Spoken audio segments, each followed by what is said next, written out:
Corey, dude, you and I are checking out a very cool game called Nobody Wants to Die by Critical Hit Games. And here's right off the hop, dude, the price is something you and I just recently talked about. And it was like, wow, for a $35 game, this is really kind of hitting the sweet spot for me. I got to come in with an 8.5. Where are you sitting at with this one? You know, I gotta agree with you, Drew. I think the price is really what got me to this grade. I'm going with an 8.5 as well. I think it's kind of, you're getting a lot of value for that price, and we'll get into what this game really did for us. But man, I had a great time with this one. Absolutely, it's a murder mystery. You play as a cop pulled out. You're trying to come back into the force. Little trauma has happened, and he's not really welcomed back, not liked by sounds of things either. But the story itself had me hooked from the beginning right through to the end. Dude, when I wasn't playing, I was still thinking of the game. That to me tells me it's a good game that hooks me in, and I just want to know more. I always felt like I was getting pushed. There's a puzzle that kind of got me, and I was like, what is happening here? But granted, I think I veered off and then missed what I was supposed to do, so I came back and figured it out. So it was one of those, that was on me, I think. But the characters, the voice acting, the environment, and the storytelling within the environment is the key feature to this game, right? You have this mechanic that allows you to rewind the crime scene. And like, that was really cool how that played out, how you solved that mystery of that area. Dude, it had me going, and I just couldn't wait to find out what's the next environment I'm going to get into. You're in this futuristic setting, but yet it is set back in what feels like the 1920s, 1930s. And it is sick. I love sitting in the car or on top of the car at one point, and you're just looking around. Dude, I just literally gazed up. I sat there for a good 5 minutes, right? Like, the environments I thought were awesome.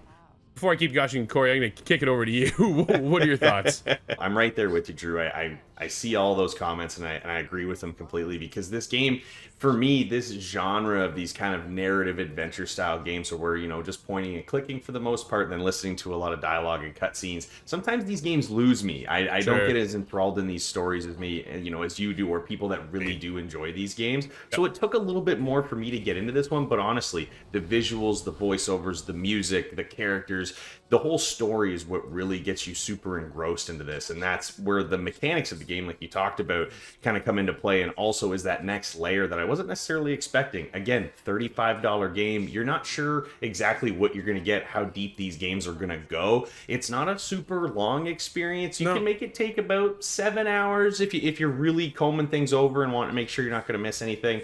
But at the same time, you could probably zip through this one at about 5 or 6. But at the same time, you kind of get through these dialogues and you start to get into these characters and who they are, and you make some decisions along the way, especially as the main character.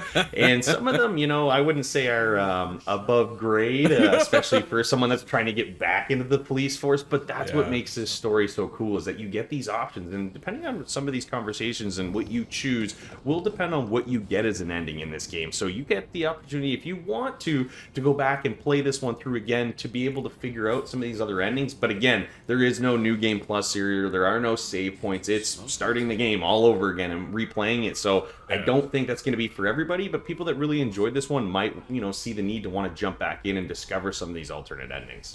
No, absolutely. The ending I ended on, I was just kind of like, oh man, really? Like, that's what I got? And from what I've heard, the rumblings of a lot of us got that ending. I was like, oh man, not what I wanted to see for the ending for me personally, but it has this unique twist, right? So we're in this futuristic setting, sort of, with this timestamp of way back when.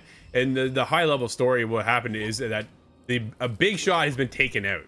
And we have this little like memory chip, more or less, is in your head, and you bounce from one shell to the next. So you never really die. You're able to kind of maneuver and keep going. That's the hook. And you're finding out why this guy's been murdered and his chip has been completely wiped out. Then there's a lot of sub stories to this, right? It's all in the trailer, so I'm not spoiling anything.